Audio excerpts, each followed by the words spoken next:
Mistakes people make feeding cats. We make plenty of mistakes feeding ourselves.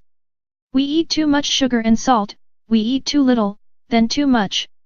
With all the problems we have with our own diets, is it any wonder we make mistakes when feeding our cats? So what errors are we making and why? Our cats can't tell us, not with words. Sometimes we don't know where we've gone wrong until our cat is sick. Not to worry. WebMD went to the experts in cat health, veterinarians and animal nutritionists, and asked them to outline the most common cat feeding mistakes so that you can avoid them and help your feline friends stay fit, feisty, and well-nourished. Cat feeding mistakes: too much food. Probably the most common mistake people make when feeding cats is overfeeding, says Joe Bartges, DVM, PhD, DocVM, Professor of Medicine and Nutrition, the Acree Endowed Chair of Small Animal Research, in the College of Veterinary Medicine, at the University of Tennessee. Obesity is the most common nutritional disease seen in cats. Although a pudgy kitty may look kind of cute, obesity is associated with cat health issues including diabetes, arthritis, and urinary tract disease. In fact, Bartges tells WebMD that cats may suffer from something similar to that very human condition, metabolic syndrome. It's not necessarily that we're intentionally giving our cats more food than they need, says Linda P. Case, MS, author of The Cat, Its Behavior, Nutrition, and Health. It's that our kitties are more sedentary, as compared to the days when they were barn cats and more active. They're little couch potatoes now, their nutrition needs are much lower, so it's easy to overfeed them. So how much food does your cat need? That's a question best answered by a professional, though recommendations range between 24 to 35 calories a day per pound, to keep cats at a normal, healthy weight. Yet many of us don't really know what normal looks like, so I encourage people to ask their vet to help them determine their cat's body condition score, says Susan G. Wynn, DVM, a veterinary nutritionist in Georgia and author of Manual of Natural Veterinary Medicine. That way they will recognize abnormal and work toward normal. Cat feeding mistakes: feeding only dry food.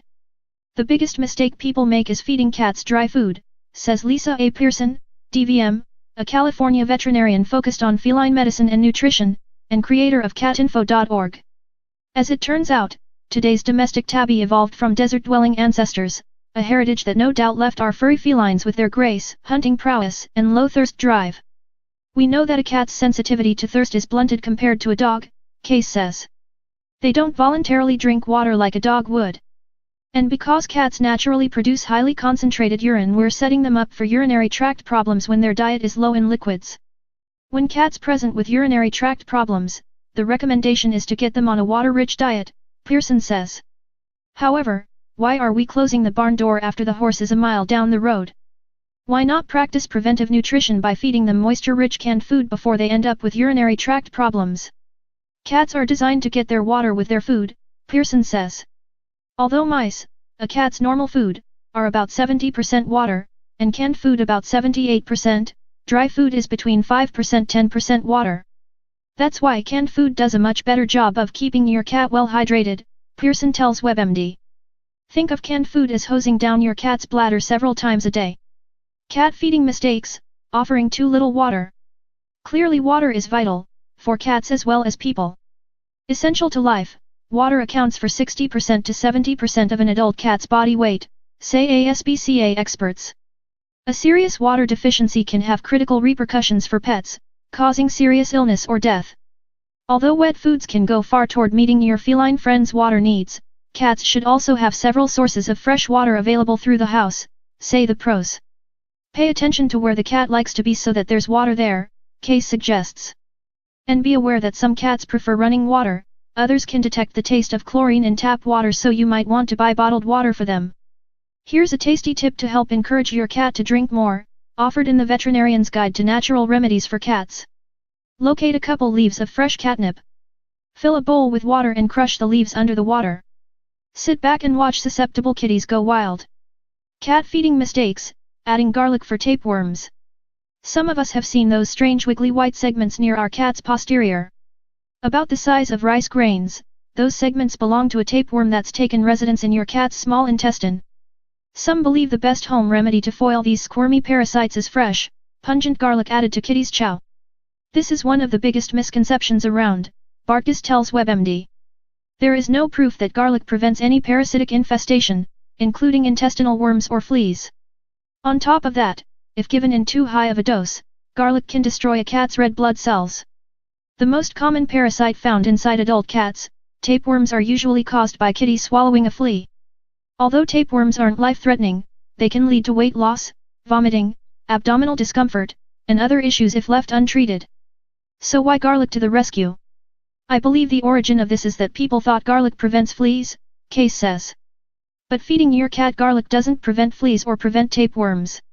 If you notice tapeworm segments in your cat's feces or near the anus, talk to your veterinarian, who will probably prescribe an oral deworming medication. Don't treat kitties' worms yourself. Not all treatments work on all worms, and you could end up doing more harm than good with the wrong medication.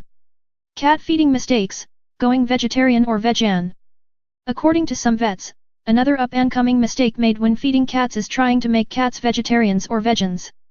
Cats are obligate carnivores, meaning they must eat mainly meat and animal organs to thrive. The amino acid taurine, for example, is found only in animal tissue. Lack of taurine can lead a cat to experience heart problems, blindness, and even death. The nutrients cats need that come from meat can be provided in the food synthetically, Case says. But you have to be very careful and aware of the cat's nutritional idiosyncrasies. Because most of us aren't quite sure of our own nutritional needs, it can be next to impossible to guess the needs of our cats. Cat feeding mistakes: creating nutrient deficiencies. The interest in homemade food for cats and dogs is on the rise, say the pros. It is important to realize, however, that homemade does not always mean healthy. A mistake that I often see well-meaning people make is the feeding of unbalanced homemade diets, Pearson says. That's because when making cat food from scratch, some people fail to balance the meat with the correct amount of calcium, forgetting that a cat would be eating both the meat and bones of their prey, which provides a proper calcium to phosphorus ratio. A cat diet too heavy in tuna, liver, or liver oil, such as cod liver oil, can lead to vitamin A toxicosis, resulting in bone and joint pain, brittle bones, and dry skin. A diet too rich in raw fish can destroy vitamin B1, causing muscle weakness, seizures, or brain damage. If a feline caregiver wishes to make their pet's food, they need to follow a properly balanced recipe, Pearson says. One way to do that is to start by talking to your veterinarian, who can guide you away from food fads and steer you toward a balanced, healthy eating plan for your cat.